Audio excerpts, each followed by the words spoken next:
Hello, my name is Ibrani Munthe. I'm from class 33 for A02. Now I would like to represent my task. It's about to retell story from 3 audios listening project.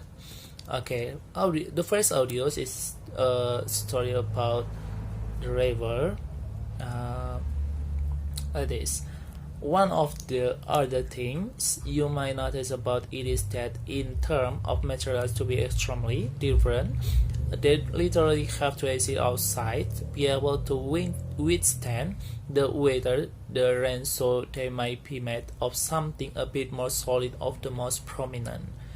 Public art is also that it has the ability to be site specific, which is it either relevant to the space that I can tell you something about it, and this means that every time you look at his face, and that the outlook that you might notice something new, just friend or fun about it that you haven't seen before.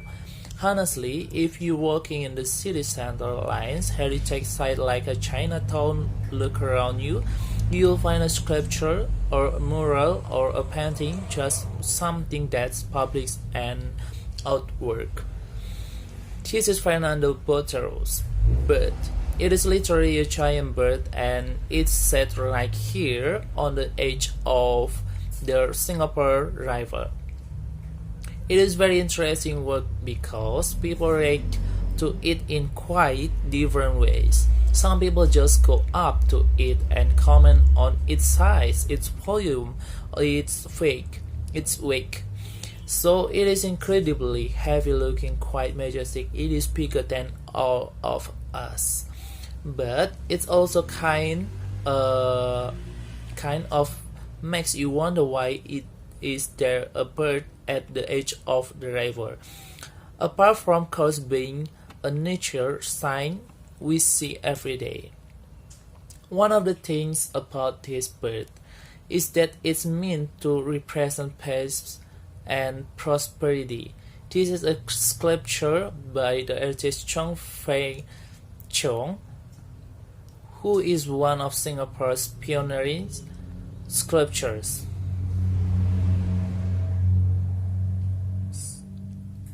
It was made in the year 2000, and it features 5 boys, one of whom all the way out at the bottom jumping into the river. It captures the memory that Chong Feng Chong used to see along the Singapore River of kids jumping in and playing and swimming in the river. Something that we don't really see much of anymore today. So it kind of takes us back to a different time in Singapore, when the river was bustling source of life, but in a very different way from what it's like today. One of the things that I really love about this place is that you can kind of see every detail on the children's face. The closer you get, you can kind of see how happy and joyful they are jumping into the river. It's a very dynamic piece of work, which is quite different from some of the most solid kind of structures that you see. You walk along the road and try to look out for public art. So there is a lot of relationship between all of the kids. It kind of makes you sensitive of the space and the way they might have journeyed and jumped into the river. So it's a really wonderful piece of work to spend time with. Part 2 from audio 2, the second audio. There will be times where every opportunity is still waiting to be opened, right? So you have to recognize opportunities first of all. Everything is not the right opportunity. You have to recognize the potential of an opportunity. So if something like, for example, I went to America and started my career there at 32. It was a time when I was told that girls cock it. I mean, your self life there should be over by then. Forget starting a career from complete beginning. When because shows like what I have, they usually is just about it, 10 to 12 years if you're lucky. And so I like 5 films a year. And I was like doing everything that I could, slowly realizing that I divide my time and I choose who I want to be. So recognize that was very important that I don't want to do 5 films a year. I will do quality time. I will do quality films. I recognize that, and I started doing when we did passion, when we did trust was when I did failed. I just film to me that pushed my develop as an actor. So I didn't let what an audience want to see or what the industry needed me to do define the choice that I made. I just what made me grow as an artist. And do you think midlife you ever change those choice? Do you think can reveal yourself? Is there something all the time? Yeah, reinvention is a long video. If you can't develop, then you're going to be stuck in time.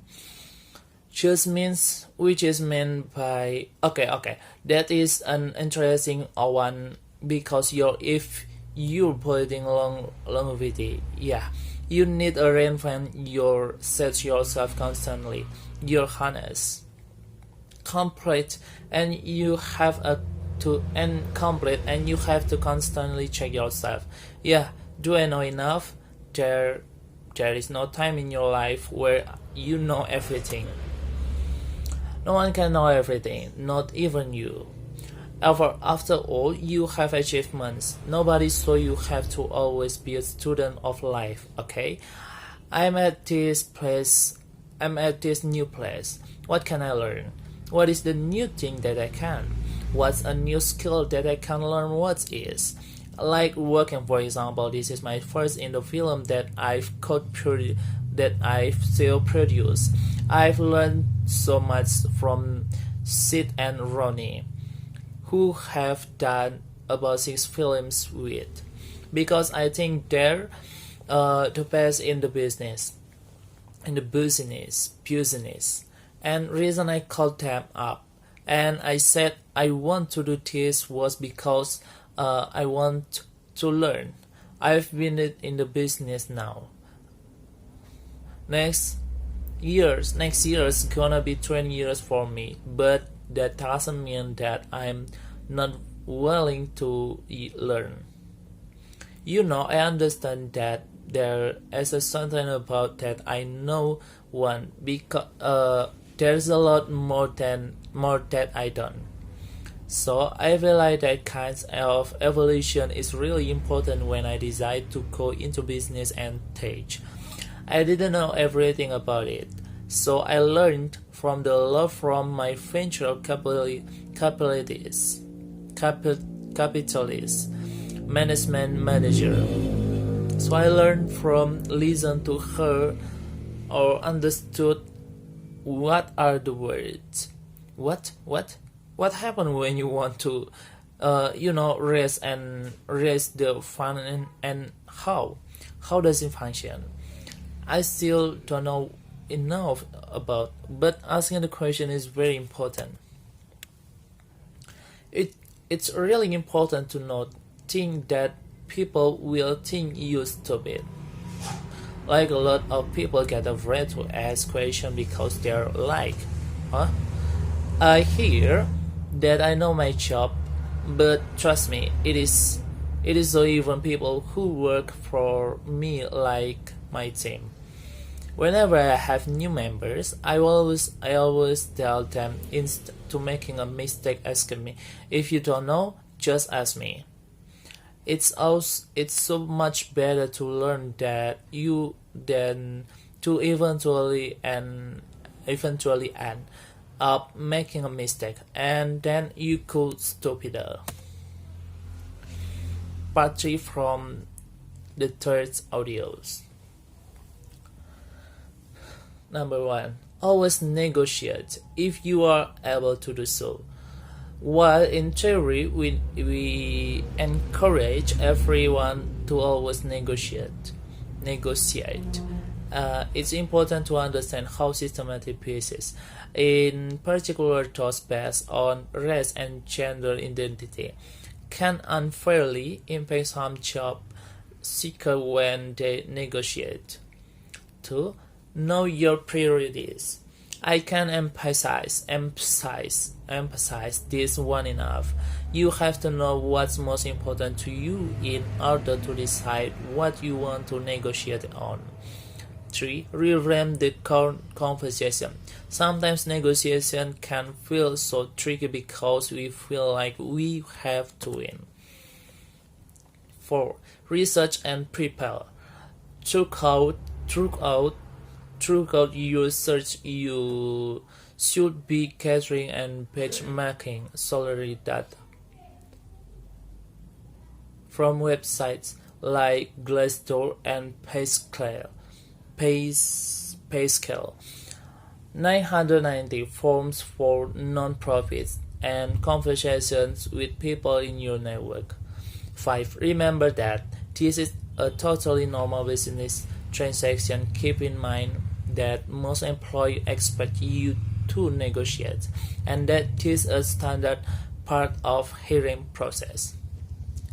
This is my task. Thank you.